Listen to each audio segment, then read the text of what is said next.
Yo, hey, it's Big K Horror, Kevin, and I just kind of want to do a quick, little, rant about a movie that I absolutely love. It's actually become a favorite of mine, and it's it's only from 2006.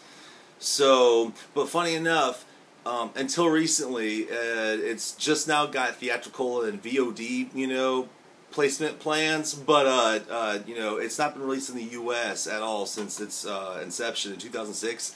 But everywhere else around the world, all you other guys out there, y'all got it. We didn't, but we've found ways to see it by ordering the UK Blu-ray or whatever, like in my case. But so yeah, this movie is a slasher film, and to me, it's one of the most possibly realistic slasher films ever to put up beyond celluloid. Now, I'm not overhyping it or trying to overhype. I'm just saying that, in my opinion, when I was watching it, I was like, wow, this really could happen. But, there are people out there, I've read tons of reviews on IMDb and whatnot, where people just, hated this film. But, they say it was more style over substance, but I think it was actually style and plus substance.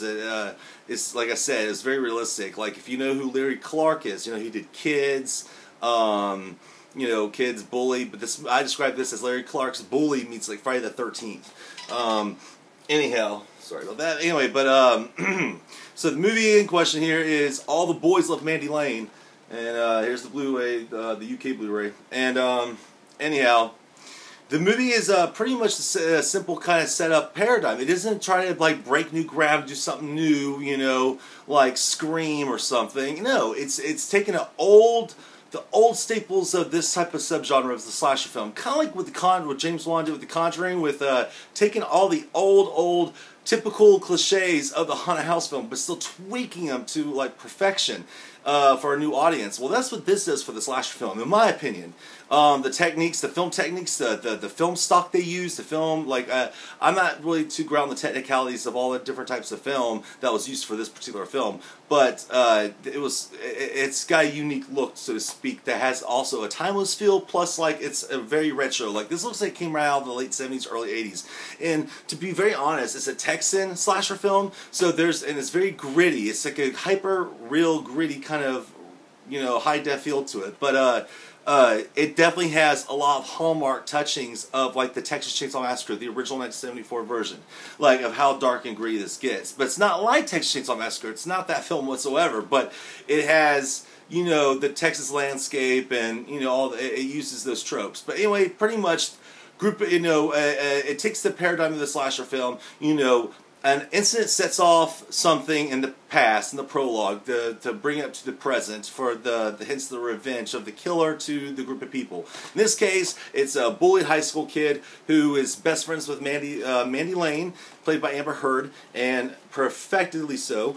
And anyway, she's the good girl with a lot of virtues, and she comes back to school after the summer all hot and shit, and everybody wants to be, get a piece of her or whatnot. But she's a good girl. She's a good girl. She has virtues and whatnot. Anyhow, so an incident happens at a pool party, which sets off the prologue that leads into the present 9 months later, the next year in high school, the junior year.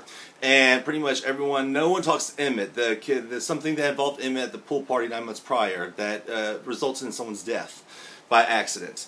And anyhow, so Mandy Lane's no longer friends with Emmett due to all her friends kind of pushing her away from him, and she's just been invited by Red and Chloe and all the other little bitches and jocks, to the ranch, to Red's ranch, family's little plantation house or whatever, a ranch house, and anyway, so, for the weekend, and, this is the first time where Mandy Lane's going to get to meet all the people and get to know them, and they're going to really get to know her, and all the boys want a piece of her action, hence the title of sorts. Anyway, so that's pretty much the plot, that's the teenage part of it, but then, someone shows up to start murdering people off one by one, and let me say that some of the deaths in this are cruel, and, I'm not saying it's going to outdo Hostel or Saw, no, but for a teen slasher film, some of the deaths in here are just, really cruel, and that's why I kind of also think this gives me the realism of, Columbine, in a way, because the killer, after all, is just a boy with a hoodie, a book bag full of arsenal of weapons, and a rifle,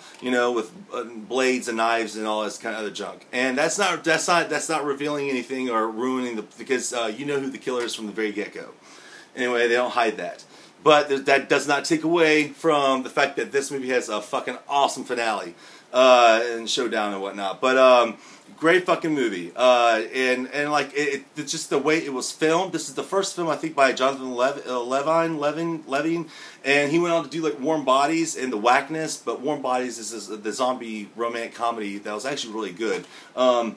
But this is my favorite film of his so far, and but it's just like a really gritty, realistic slasher film, very timeless. You know, I think there's like 2 shots of cell phones in here in the very beginning, but other than that, this feels like this could take place any year, any time. It doesn't uphold to the traditions of what was like going on, what was hip at that time in 2006, what people wore then. You know, it's very timeless, and I think that works to its advantage. And you know, the acting in it, like I said, is realistic to me. I think all the high schoolers in it I knew all those kind of people. And Mandy Lane, played by Amber Heard, is just a knockout as far as like being, you know, the final girl. But I don't want to reveal no spoilers this time, but it has some cool stuff going on at the end as well. And you know, and things are not always what they seem or whatever. But anyhow, but like I said, the deaths in it are pretty vicious. You know, girl gets like you know, pretty much a shotgun wedged down all the way down her throat.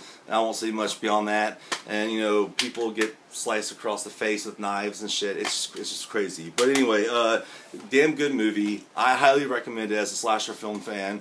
I think if you're a film fan of slasher films, old school slasher films especially, but even the new school ones, and if you also like old school horror, like you know the Texas Chainsaw Massacre with that grittiness and that bit of the realness to it, then you definitely need to check out All the Boys Love Mandy Lane.